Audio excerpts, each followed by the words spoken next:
चलो देखो करना पड़ेगा, क्या फिर से स्टेपल करना पड़ेगा। तुम बुक में भी लिख सकते हो, तुम बताते चलेंगे। देखो reproduction in organisms,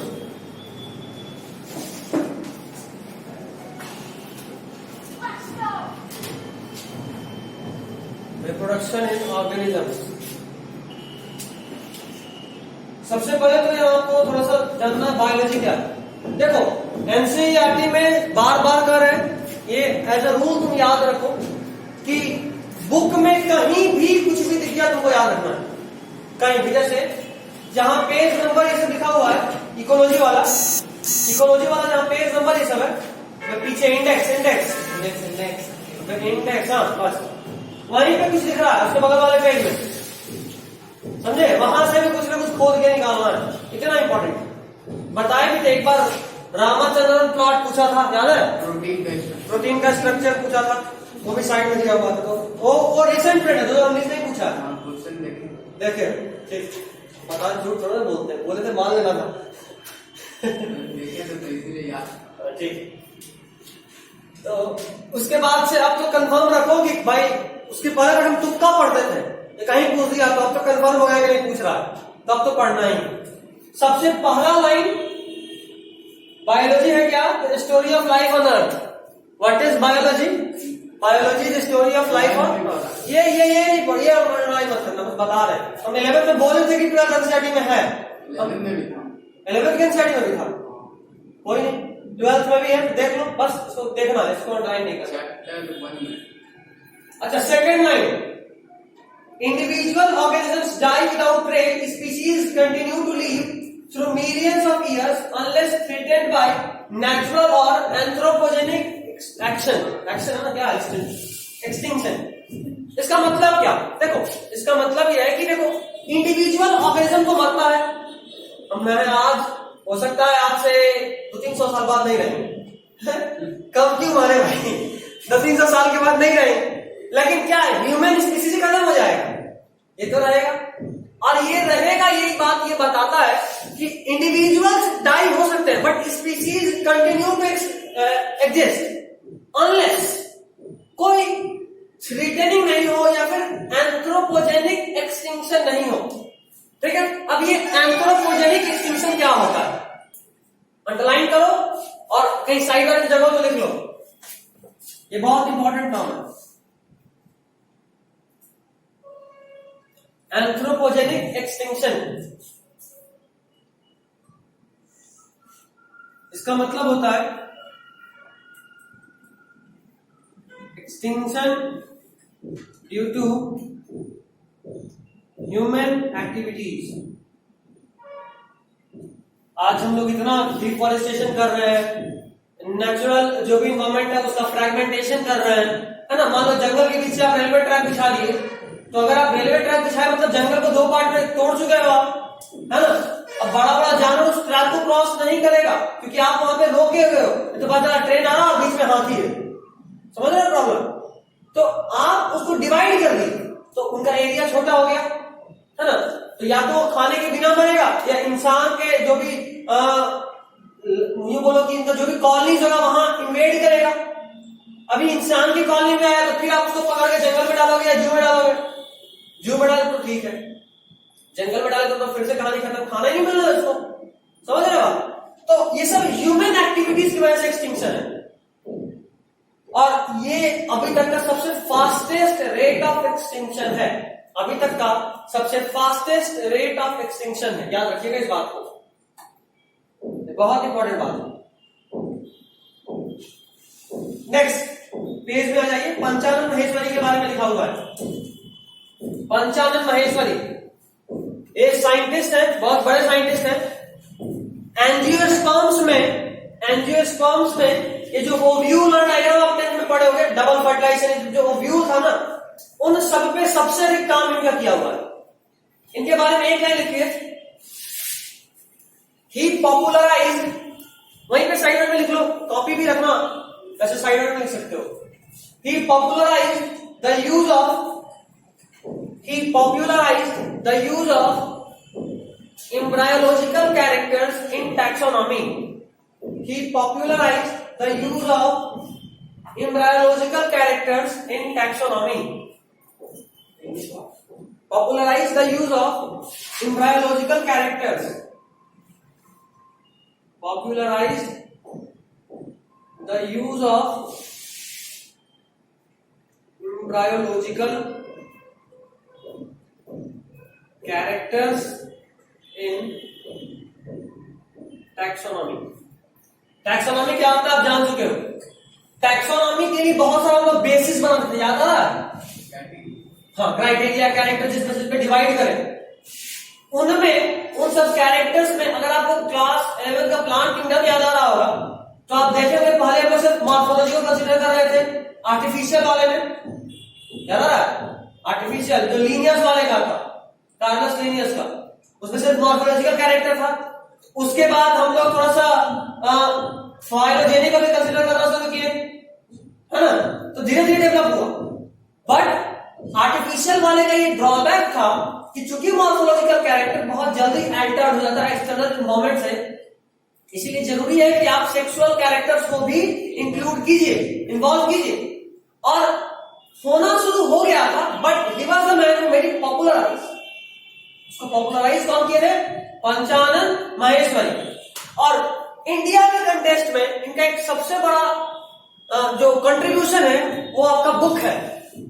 He was the man under whom leadership the very first book of NCERT biology was published. ठीक है, पहला NCERT इन्हीं के चेयरमैनशिप में पब्लिश किया गया था, बनाया गया था, शायद आखिरी लाइन में लिखा हुआ है 1964 में, देख रहे हो?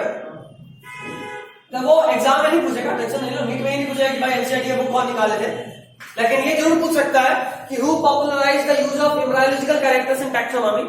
The answer is Panchanan Maheshwari. अच्छा, उसके अलावा ये नया नया काम बहुत किए, जैसे ये पहली बार में थे जो आर्टिफिशियल कल्चर और इमेच्योर एम्ब्रायो के कल्चर पे काम करने का बात किए थे। इमेच्योर एम्ब्रायो आज भी देखते हो, कई बार अगर किसी प्रेग्नेंट फीमेल के बॉडी में कुछ कॉम्प्लेक्सिटी होता है कि वो प्रेगनेंसी को कंटिन्यू नहीं कर सकती, तो क्या करते हैं कि जो इमेच्योर एम्ब्रायो है उसको निकाल लेते हैं बाहर और एक इंक्यूबेटर में रखते हैं, इंक्यूबेटर में, जो कि उस एम्ब्रायो को मदर के वोम लाइक कंडीशन प्रोवाइड करता है। ठीक है, और उससे होता है क्या कि ये चूंकि मदर के वोम लाइक कंडीशन प्रोवाइड कर रहा है, तो जो एम्ब्रायो है वहां पे मैच्योर होगा और जब उसका समय पूरा होगा तो वो डेवलप करके आपके सामने एक बेबी के फॉर्म में होगा। ठीक है, तो ये तो ह्यूमन के केस में होता है, बट प्लांट के केस में भी जो एक्सटिंक्शन के कगार में प्लांट्स हैं या फिर ऐसा प्लांट जो कि बहुत रेयर है, तो उन सबको बचाने के लिए भी आर्टिफिशियल कल्चर का जरूरत होता है। अच्छा, कई बार कोई प्लांट ऐसा होता है जिससे इकोनॉमिक वैल्यू बहुत ज्यादा है, बहुत महंगा पेड़, तो उसके केस में भी ऐसा करते हैं, एम्ब्रायो को कल्चर करते हैं। ठीक है भैया, लेकिन जो बेबी को फॉर्म से निकाल करके आर्टिफिशियल जगह पर करते हैं, तो वो बेबी तो कमजोर होता है ना थोड़ा सा। तो मदर का वॉर्म नेचुरल चीज का कभी भी आर्टिफिशियल 100% एफिशिएंसी के साथ तो काम कर ही नहीं सकता, ऐसे तो मर जाता। और ये जिंदा 7 मंथ्स के आसपास निकाला जाता है, 7 या 6 मंथ्स का होता है, डिपेंड करता है। 3-4 महीने में ऐसा हालत होगा कि मदर का हेल्थ बहुत ज्यादा डाउन है, तो उसका अबॉर्शन नहीं कर दिया जाएगा, उसको निकाल के 5 महीने तक इंक्यूबेटर में रखें। अब 6-7-8 महीने का हो चुका है, प्रेगनेंसी अबॉर्ट होगा तभी मां मरेगी, बच्चा जन्म गया तो बच्चा मरेगा, है ना, या अगर कंटिन्यू कर दिए प्रेगनेंसी तो दोनों मर जाएगा, तब ये सब उपाय किया जाता है। ठीक है, अच्छा, इनका टेस्ट ट्यूब फर्टिलाइजेशन और इंट्रा ओवेरियन पॉलिनेशन पे भी बहुत काम रहा है। टेस्ट ट्यूब फर्टिलाइजेशन, प्लांट का एम्ब्रायो को निकाल, मतलब प्लांट के एग को निकाले और सीधा पॉलन ग्रेन से फ्यूज करा दिए मेल गैमेट से डायरेक्टली। एक ये हो सकता है tissue culture, tissue culture, test tube fertilization बोल रहे हैं, टिश्यू कल्चर का। टेस्ट ट्यूब बेबी का नाम याद है क्या होता था? टेस्ट ट्यूब में एग और स्पर्म को फ्यूज करा देते, उससे जो बच्चा जन्म लेता था उसको बोलते थे टेस्ट ट्यूब बेबी। समझे? अभी पढ़ेंगे 4 चैप्टर में डिटेल में पढ़ेंगे इसका प्रोसेस। ये जैसे मान लो क्या होता है ना, कई बार किसी फीमेल का ओविडक्ट समझ रहे हो, फैलोपियन ट्यूब या नहीं, ओविडक्ट फैलोपियन ट्यूब का बात करते हैं ना, फैलोपियन ट्यूब भी ब्लॉक्ड है, फैलोपियन ट्यूब ब्लॉक्ड है। एग कहां रिलीज होगा? ओवरी में, वहां से कहा जाएगा फैलोपियन ट्यूब में, फैलोपियन ट्यूब के बीच में एम्पुला में फर्टिलाइजेशन होगा। और अगर फैलोपियन ट्यूब ब्लॉक है तो एग क्या आ पाएगा यूट्रस में? नहीं। अच्छा, स्पर्म क्या जा पाएगा एग तक? नहीं। तो क्या वो फीमेल कभी मां बन सकती है नेचुरली? नहीं। तब क्या करते हैं? सर्जिकली इंजेक्शन से एग निकाल लेते हैं, टेस्ट ट्यूब में स्पर्म डाल के फ्यूज करा देते हैं, जाइगोट बन गया। अब ये कुछ प्रोसेस है जो पढ़ेंगे, कितना सेल के स्टेज में होता है तो कहां इम्प्लांट करते हैं, और जाकर फीमेल यूट्रस में जाकर रख दिए, वहां पे ऑटोमेटिक इम्प्लांटेशन हो गया। तो बच्चा वोम में तो ठीक है ना भाई, वोम में थोड़ा कोई दिक्कत है, बच्चा आराम से जन्म लेगा। समझे बात? ये है टेस्ट ट्यूब बेबी। ऐसा बच्चा जो होता है उसी को बोलते हैं टेस्ट ट्यूब बेबी, ठीक है। और इस फर्टिलाइजेशन को बोलते हैं इन विट्रो फर्टिलाइजेशन। याद आ रहा है कुछ? इंदिरा आईवीएफ का प्रचार तो खूब चल रहा है पटना में। इंदिरा आईवीएफ खुला बोल में यही चीज के intra in vitro fertilization, in vitro fertilisation.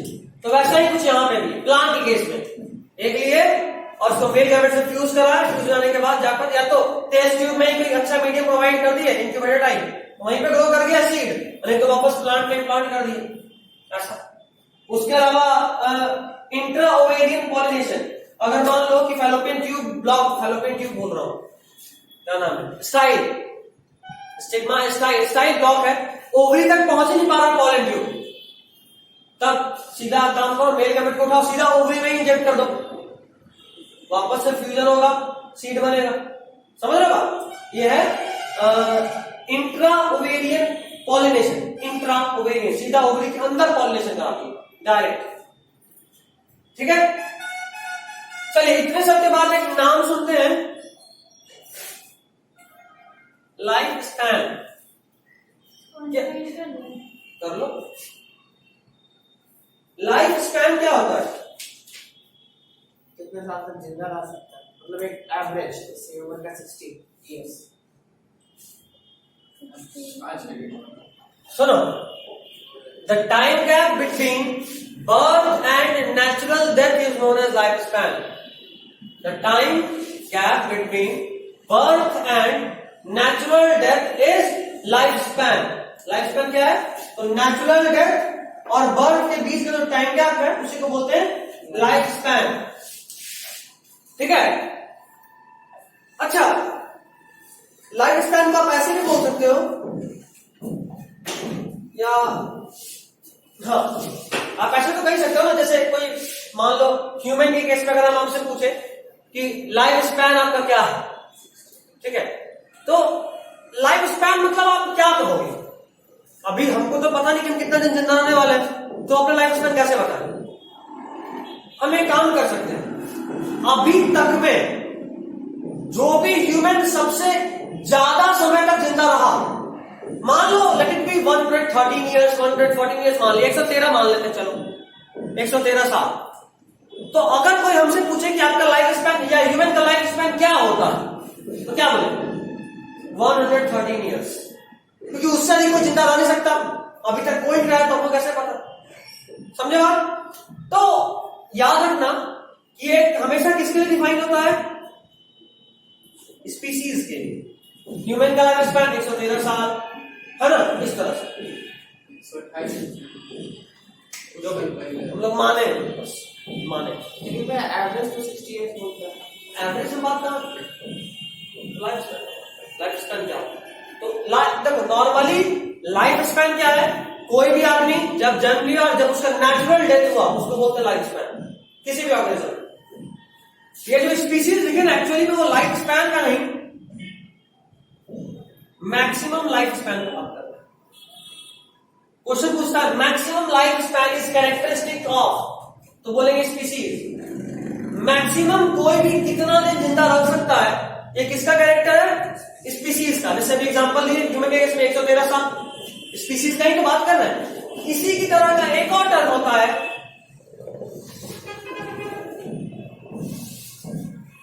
Life expectancy. इसी की तरह का एक और टर्म होता है लाइफ एक्सपेक्टेंसी। इसका मतलब क्या? हाउ मच टाइम गैप या how much time span an organism is expected to live. अगर कोई हमसे पूछे कितना दिन जिंदा रह सकते हो, तो हम क्या बोलेंगे, मैक्सिमम 113 है ना। लेकिन वो मेरा लाइफ स्पैन है क्या, नहीं, हमको नहीं पता हम कब मरने वाले हैं, तो मेरा लाइफ स्पैन नहीं है। लेकिन अगर हम अपना एक्सपेक्टेंसी बताएं कितना दिन जिंदा रह सकते हैं, तो क्या बोलेंगे 113। अच्छा, याद रखिएगा, life expectancy is characteristic of population. दोनों में तो 113 ही पता है। अभी डिफरेंस बता रहे हैं, डिफरेंस एक चीज लिख दिए, अब समझाते हैं। बताए मैक्सिमम लाइफ स्पैन किसका कैरेक्टर है, लाइफ एक्सपेक्टेंसी किसका कैरेक्टर है, पॉपुलेशन। अच्छा, पॉपुलेशन में क्या स्पीसीज अलग अलग होता है, नहीं। अगर हम ह्यूमन से केस में बात करें, ये हाईवे बनाओ ना, इस तरफ ह्यूमन ही है ना, लेकिन हिंदू पॉपुलेशन ज्यादा है, उस तरफ ह्यूमन ही है ना, लेकिन मुस्लिम पॉपुलेशन ज्यादा, मतलब स्पीसीज तो सेम है। स्पीसीज के अंदर जो हम लोग मॉर्फोलॉजी या किसी भी और बेसिस पे एक ग्रुप्स डिवाइड कर लिए, हो सकता है कि सेम एज ग्रुप वाला एक जगह रहेगा, वो एक अलग पॉपुलेशन। जैसे अभी गांव में जाते हैं, कहानी सुना था ना, सबका अलग अलग ग्रुप बनता है ना, बच्चा लोग का अलग पॉपुलेशन, बूढ़ा लोग का अलग पॉपुलेशन, मम्मी लोग का अलग पॉपुलेशन, पापा लोग का अलग पॉपुलेशन, समझ रहे हो, ये है पॉपुलेशन।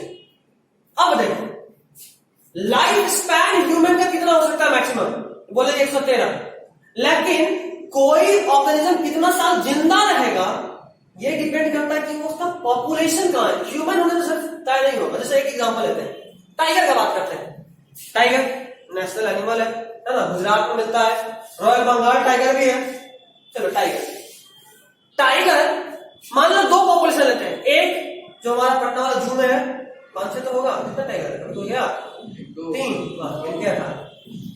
देखो बहुत घूमता भाई, 3 टाइगर, चलो 3 टाइगर। उतना मजा नहीं आता। अरे ठीक है भाई, तुम छोटा बच्चा, थोड़ा ना मम्मी को भी मंकी दिख गया, तुम्हें थोड़ा ना करने वाले हो। सबका साइंटिफिक नेम पढ़ रहे हैं। कोई नहीं, सुनो, जानवर बढ़ता ही नहीं, रुकाते हैं।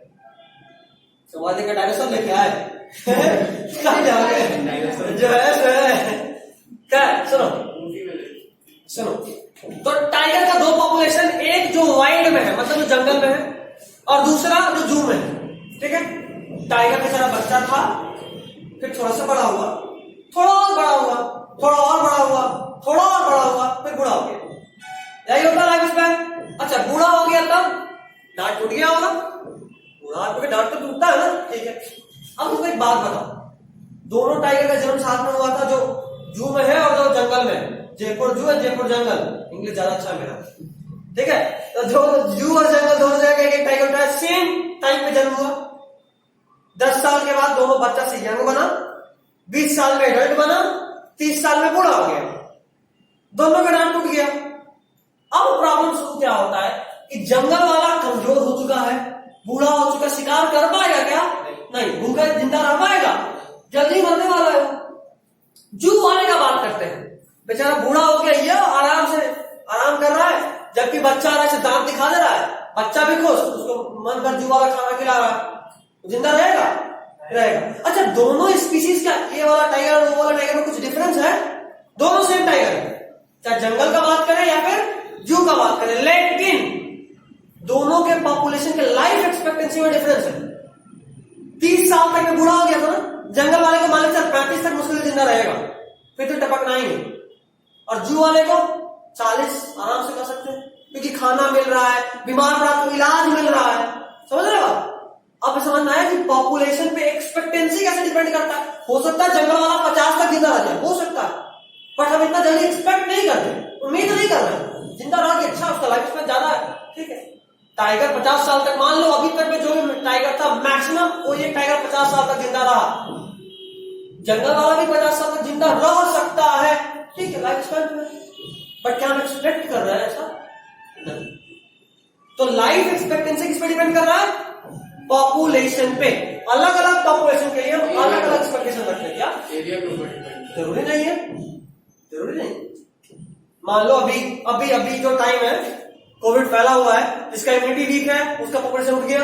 पॉपुलेशन का बेसिस तो कुछ भी हो सकता है ना, कमजोर इम्यूनिटी वाला पॉपुलेशन, अधिक इम्यूनिटी वाला पॉपुलेशन में कुछ डिफरेंस थोड़ा ना होता, और आप बनाते हो, कोई भी बेसिस बना डिवाइड कर दिए, दैट्स इट। स्पीशीज तो सेम ही है ना। क्या हम जो कोरोना से मर गया और हम दोनों तो इंसान ही थे, उनका इम्यूनिटी कमजोर था, मर गया। तो अब बताओ, एक जगह ना तुम्हारे हो सकता है तुम्हारे बगल में कोई रह रहा हो, उसको कोरोना हो गया और ऊपर चला गया, हो सकता है। तो क्या ज्योग्राफिकल बेसिस पे कोई डिफरेंस है? नहीं। लेकिन उसका इम्यूनिटी कम है तो आप एक्सपेक्ट कर रहे थे जिंदा नहीं रहेगा। समझे बात? समझे? ये था लाइफ स्पैन और लाइफ एक्सपेक्टेंसी में डिफरेंस। कोई दिक्कत? कष्ट नहीं। चलिए तो याद रखिएगा, maximum life span is characteristic of species, life expectancy is characteristic of population. हमको लगता है डाउट होगा, हुआ तो पिटाएगा, अगर हुआ तो बहुत तैयारी करके आए, गलती नहीं होना चाहिए, दिक्कत नहीं होना चाहिए। ये भी लिखना, रिकॉर्डिंग हो ही रहा है। चलो लिखो, 2 लाइन पे लिखना है, इधर से लिखो।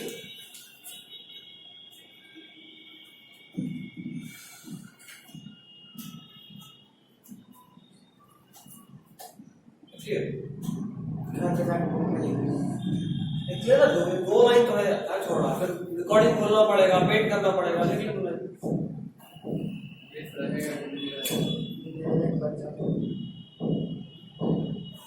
ज्यादा आप खुद ही बोर्ड नहीं लिखते हैं, बहुत ज्यादा लिख रहे हैं, बहुत ज्यादा।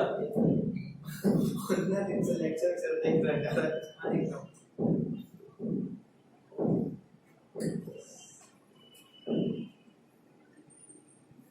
पिछले साल हड़बड़ी था, इस बार हड़बड़ी नहीं है ना, बहुत चैन से पढ़ा रहे हैं, कोई टेंशन नहीं, खत्म तो हो ही जाएगा, नहीं चाहेंगे फिर भी खत्म हो जाएगा। ठीक है? और मोस्ट प्रॉब्ली आपका जुलाई में ऑफ होगा 1 मंथ। ठीक है, 1 अगस्त को एग्जाम है तो जुलाई में ऑफ करेंगे 1 महीना, और उस 1 महीना में हम मेरा जो मूड कर रहा अभी तक सोचे वीक में कोई एक दिन 1 घंटा 2 घंटे का लेक्चर बना के डाल दें इकोलॉजी वाला। क्या सप्ताह में 1 लेक्चर आराम से खींच सकते हो, 1 या 2 भी होगा तो खींच लोगे, है ना? खत्म कर दिए 4 सप्ताह में 4 चैप्टर खत्म कर दें, वो मजाक कर रहा। उतना लेक्चर बनाएंगे तो पढ़ेंगे कैसे? पढ़ना होता है सब ज्यादा। मैं जो आसान चैप्टर होगा ना, वही आसान चैप्टर था इकोलॉजी को ही बस छोड़ना है। इस पूरे सेशन में तुमको बस 6 चैप्टर पढ़ना, बाकी सब आसान है। 6 चैप्टर में बस 2 चैप्टर समझना, बाकी सब ऐसे भी हो जाएगा। जैसा 11 था, रटना था और समझना था, लेकिन टफ नहीं था, बहुत चीज था। हाँ, क्वांटिटी ज्यादा था, क्वांटिटी नहीं, क्वांटिटी के साथ क्वालिटी भी ज्यादा था। बट यहाँ का 2 चैप्टर में सिर्फ क्वालिटी है, क्वांटिटी के साथ। जैसे बताया मॉलिक्यूलर जेनेटिक्स, हाथी कैसा चैप्टर, सारा कैसा कंसेप्ट। 11 जब 4 महीना में क्लियर तो बहुत वहां 22 चैप्टर हुआ, यहाँ 16 चैप्टर करना है बोलने के लिए। 22 चैप्टर, वो भी अलग-अलग पार्ट है, लिख नहीं, थोड़ा थोड़ा था, एकदम नहीं। एक आध पार्ट आ जाएगा तो क्या चैप्टर मतलब ऐसा नहीं है, मैंने कर दिए, इसके बाद वो पढ़ाते थे, उसके बाद कहाँ आखिरी के बाद कहाँ चैप्टर पढ़ाते थे, ऐसा भी किए हैं, इंटरलिंक बनाए हैं। रिवीजन करने के बाद नहीं ना पता चलता। एक बार पढ़ने के बाद अगली बार इंटरलिंकिंग का जरूरत ही नहीं पड़ता, ऑटोमेटिक इंटरलिंक दिमाग में होता है, पहली बार का बस टेंशन होता है। खैर चल, अच्छा इतना बात तो हो गया। अब एक और बात सुनो, लाइफ स्पैन के बारे में इतना सारा कहानी सुनी, लेकिन एक बात तो दिमाग में गाड़ बांध लो कि लाइफ स्पैन किसी भी तरीके से ऑर्गेनिज्म के साइज पर डिपेंड नहीं करता। It is not related even a Penney with the organism body size. और बहुत प्यारा सा एग्जांपल लिया है कौवा का और तोता का। क्रो का लाइफ स्पैन होता है 15 ईयर्स, कितना? 15। और पैरट का 140 ईयर्स। तोता पाल लो, अगला जनरेशन का, अगला जनरेशन का, अगला जनरेशन का, समझे? तोता पालना फायदे का सौदा है। तुम उसको कहानी सिखाना, तुम्हारे बच्चा को, फिर तुम्हारा पोता को कभी नहीं सुनाता रहेगा, तुमको आराम मिल जाएगा। क्या समझे? अब देखो नेक्स्ट पेज आप पलटिएगा तो आपको बहुत सारा लाइफ स्पैन दिखेगा, बहुत सारा लाइफ स्पैन। कुछ का दिया हुआ है, कुछ का याद करना, कुछ का दिया है, कुछ का याद करना। जो दिया है उसको तो रटना ही है, जो नहीं दिया उसको भी नेट से ढूंढ के याद ही बता देते हैं, उसके बाद रटना है। क्वेश्चन पूछता है ठीक है, क्वेश्चन पूछता है। दो बात यहां पे, maximum life span in animal tortoise कितना? 150 150 तक जाता है, ठीक है, टॉर्टोइज। मैक्सिमम वही। हाँ, मैक्सिमम लाइफ स्पैन। उसमें एक मे फ्लाई कह रहे, मतलब फ्रूट फ्लाई दिख रहा है, फ्रूट फ्लाई, फ्रूट फ्लाई, मे फ्लाई नहीं दिया। मे फ्लाई के बारे में मतलब उसको बोलते हैं इफीमेरा। एक वर्ड याद रखना, इफीमेरा, इसका मतलब होता है short lived. Short live. Fruit fly नहीं, मे फ्लाई, शॉर्ट लिव्ड। मे फ्लाई यानी क्या होगा, छोड़ो ना, तुम इफीमेरा बस याद रखो ना, इफीमेरा। कोई भी चीज का अगर लाइफ स्पैन बहुत कम होगा तो उसको बोलेंगे कि वो इफीमेरा है, उसका लाइफ स्पैन बहुत कम। मॉस्किटो में तो 7 से 8 दिन। बहुत होता लाइफ स्पैन, ठीक है। चलो अब रिप्रोडक्शन के बारे में भाई, व्हाट इज रिप्रोडक्शन? आते हैं थोड़ा क्लास 10 से घूम घाम के, बताइए रिप्रोडक्शन क्या होता है। 10th का से आगे बताते हैं, बनवाते हैं, पहले पहला क्वेश्चन पूरा समाप्त कर दें। रिप्रोडक्शन क्या होता है बताओ। Reproduction is defined as a biological process in which an organism gives rise to young ones similar to itself.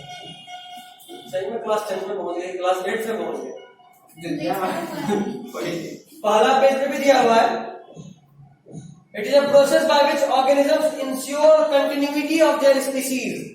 Process by which organisms ensure continuity of their species. Reproduction क्यों होता है भाई? देखो यहां क्यों होता है का जवाब, to ensure continuity of species. काम क्या है इसका रिप्रोडक्शन का? To ensure continuity of species. अब सुनो एक बहुत इंपॉर्टेंट बात, देखो ऑल्दो इस दुनिया का कोई ऑर्गेनिज्म इमॉर्टल तो नहीं, इमॉर्टल मतलब हाँ अमर, बट इसमें भी एक एक्सेप्शन है, और ये एक्सेप्शन बहुत अजीब लगता है। क्या कोई एक ऐसा चीज जो कभी नहीं मरता, इमॉर्टल होता है। याद रखिएगा,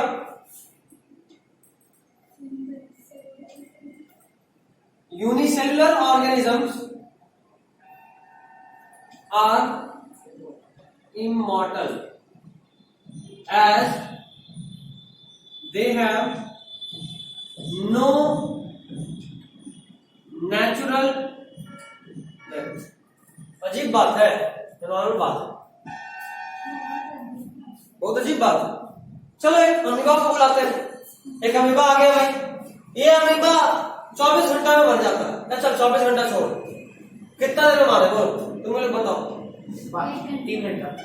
बड़ा जल्लाद हो यार, 1 घंटा में मारते से कहा, मतलब कि 1 घंटा में क्या हुआ, पहले जन्म हुआ, बड़ा हुआ, मतलब 3 बना, एडल्ट बना, बूढ़ा होगा, मरेगा। 1 घंटा में उसके अनुसार है। चलो 1 घंटा जीना ही नहीं दिए तो उसको भाई खाने का इरादा है। सो बच्चा था, बड़ा हुआ, एडल्ट बना, आधा घंटा मान लगा होगा। अब वो अगले आधा घंटा में बूढ़ा होकर मर जाता, लेकिन जैसे ही एडल्ट मानो डिवाइड होकर 2 बन गया। रिप्रोडक्शन तो करेगा ना भाई, तो 1 घंटे बाद 2 अमीबा बन गया।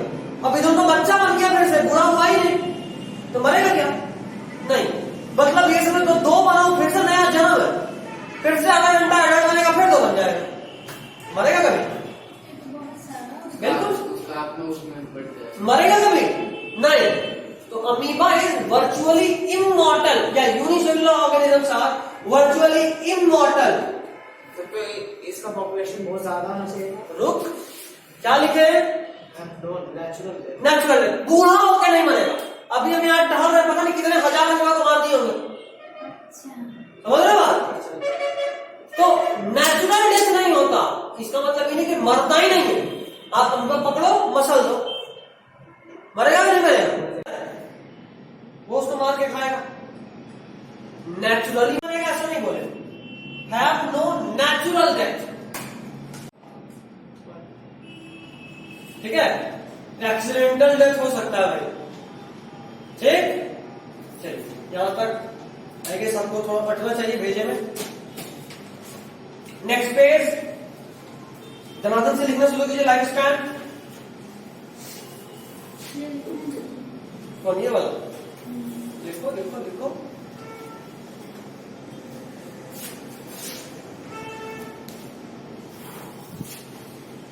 दस मिनट में मैं टोक रहा था उसको में।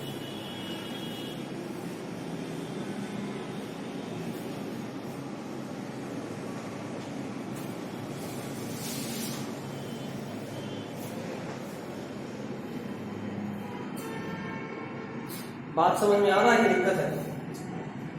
आज तो पूरा कहानी बना दी है।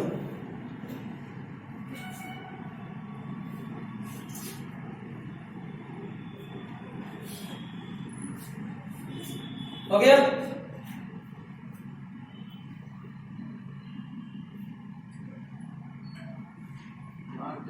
But they die accidentally killing someone.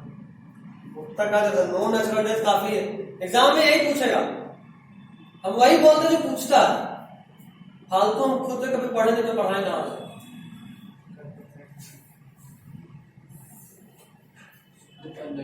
ठीक है, नेक्स्ट पेज पे आ जाइए। पेज नंबर 4 लिखना शुरू कीजिए। एलिफेंट का लाइफ स्पैन 60 से 90, 60 to 90 ईयर्स।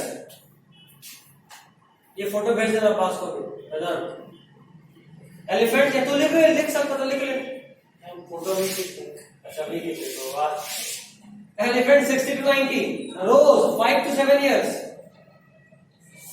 रोज तो तुरंत मुरझा के फूल का टूट जाता अबे हम प्लांट का बात कर रहे हैं, फूल का नहीं। तो क्या सोच रहे हैं 5 साल तक फूल रहेगा? अरे यार ऑर्गेनिज्म का बात कर रहे हैं। 5 to 7 पेड़ जिंदा रहेगा, फूल नहीं। उसका जो पेड़ है वो 5 से 7 साल तक जिंदा रहेगा। फूल का फोटो देख भाई ना फूल मतलब वो रोज है, पत्ता बना के देगा रोज, तो रोज रहेगा क्या है? रोज का प्लांट का बात हो रहा है। डॉग का लिखो 20 to 30, 20 से 30 साल। डॉग का life span 20 to 30 years. Butterfly तो लिखा हुआ है, क्रो लिखा हुआ है, बनाना में आ जाओ 25 ईयर्स। क्या पता है?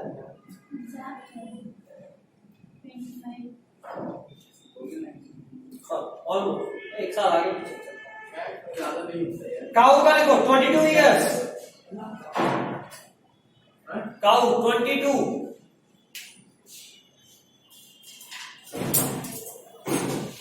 हॉर्स का लिखो 60। हॉर्स का 60।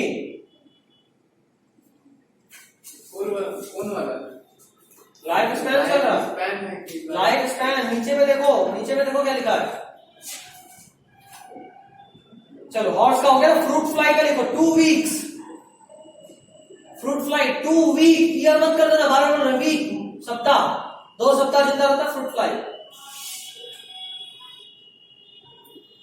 ठीक है। राइस का लिखो 3 to 4 मंथ, न सप्ताह न साल, महीना, 3 से 4 महीना। राइस। बैनियन ट्री का लिखो 200 से 300 साल। हाँ 200 महीना क्यों बोलेंगे? 200 सप्ताह में क्यों बोलेंगे? तो साल ही बोलेंगे।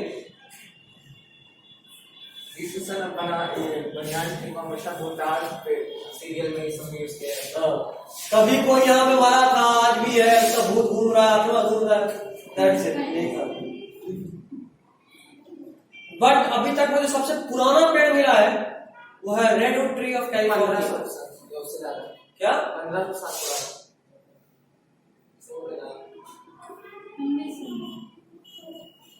पढ़ेंगे सेकंड चैप्टर। एक बीज मिला था, जो कि आर्कटिक टुंड्रा रीजन, समझ में आ रहा कहां पहुंच गया? नॉर्थ पोल के पास, वहां के बर्फ में दबा हुआ था। इतना एग्जैक्ट डाटा पता नहीं देते। बर्फ में दबा हुआ तो किसने लिया? बाद में खुदाई लोग किया, अभी बहुत लोग खुदाई वहां कर रहा है।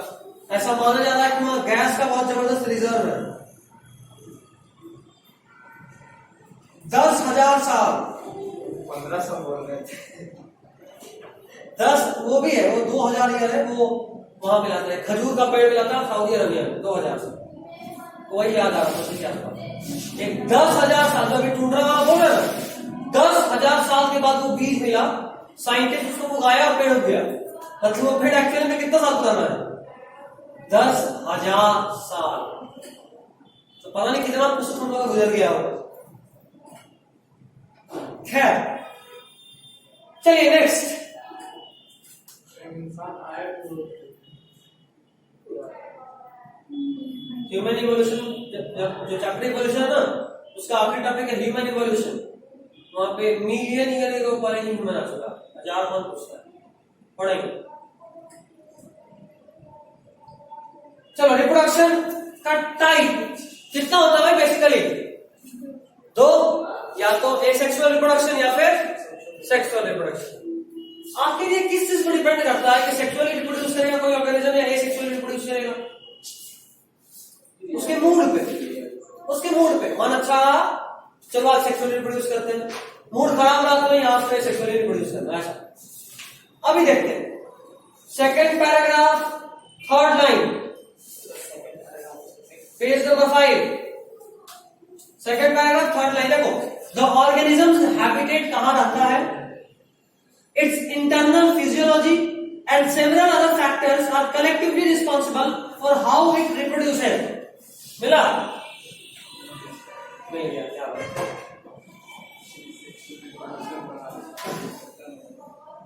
अब चलो रिप्रोडक्शन का दो टाइप का बात कर लेते हैं।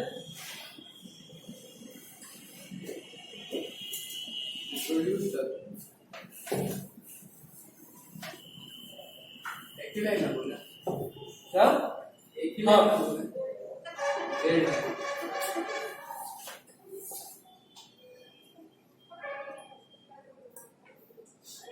रिप्रोडक्शन बेसिकली दो टाइप्स में बटेगा। पहला 5 मिनट और है ना, मतलब 10 मिनट है ना, ठीक है, 5 मिनट बाद दो, 3 मिनट। एसेक्सुअल और सेक्सुअल दो टाइप। एसेक्सुअल रिप्रोडक्शन किसको बोलते हैं?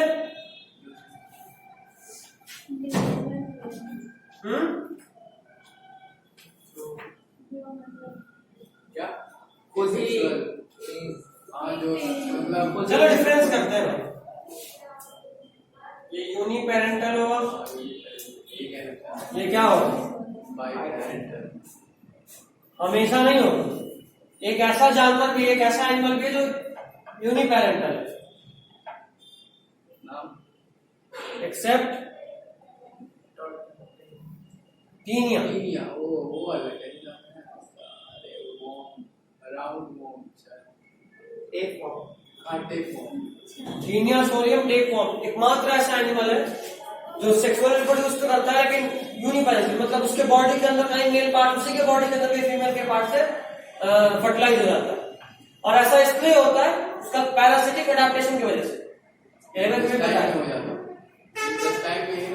हाँ, क्योंकि पूरे इंटेस्टाइन को ब्लॉक करता है, अकेले इतना बड़ा होता है। अभी दूसरा पार्टनर लेके कहां से आएगा? समझे? इसके पास ऑप्शन ही नहीं है। अगर मेल है तो दूसरा फीमेल कहां से लेके आएगा? इंटेस्टाइन में अकेले आठ ही पा रहा है, अगर कोई पहुंच भी गया तो जगह नहीं होगा उसके लड़ने के लिए। और मेल है तो भी कहां से लेके आएगा? फीमेल। फीमेल तो मेल कहां से लेके आएगा? तो इसलिए इसका ऐसा अडेप्टेशन है कि उसके बॉडी का ही मेल पार्ट उसी की बॉडी के फीमेल के पार्ट में प्रोड्यूस कर देता है, फर्टिलाइज करके। ठीक है, यहां पे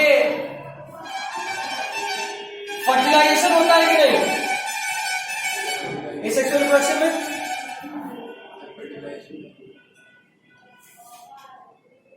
फर्टिलाइजेशन एब्सेंट, यहां नहीं होगा, यहां होगा।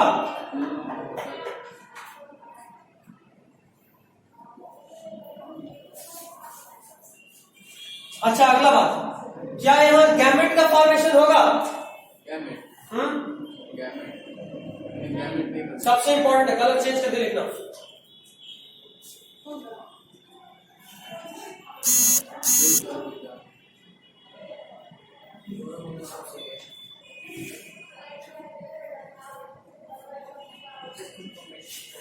इस क्वेश्चन में तो कैसे पूछता है?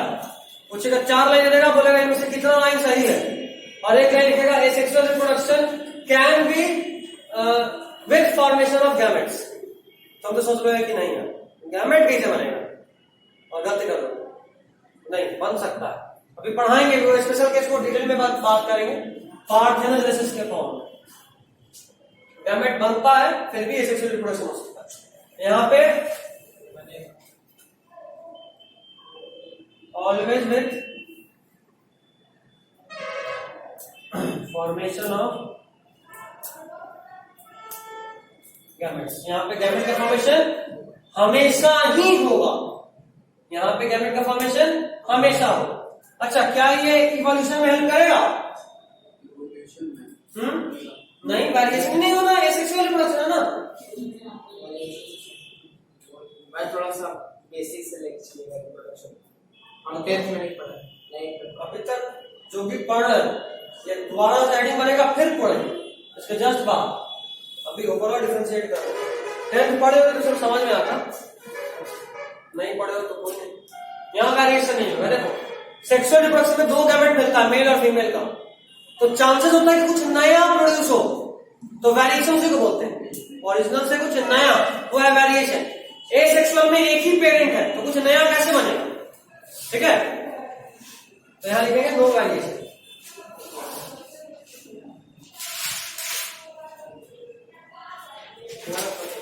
यहां पे वेरिएशन नहीं होगा। इतना देखो,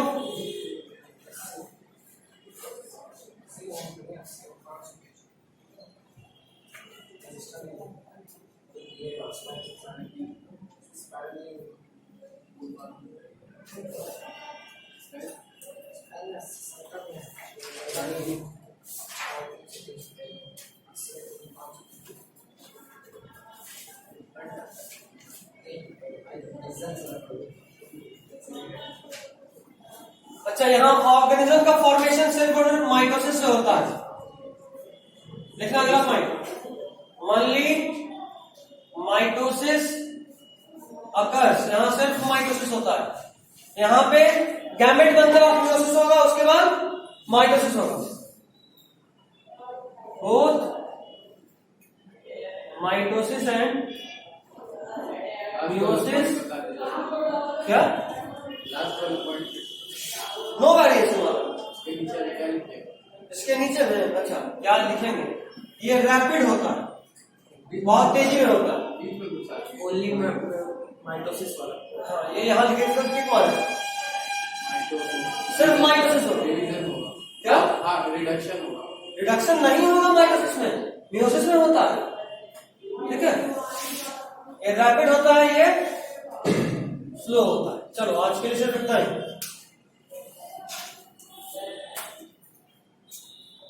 देखो और लिखो फटाफट।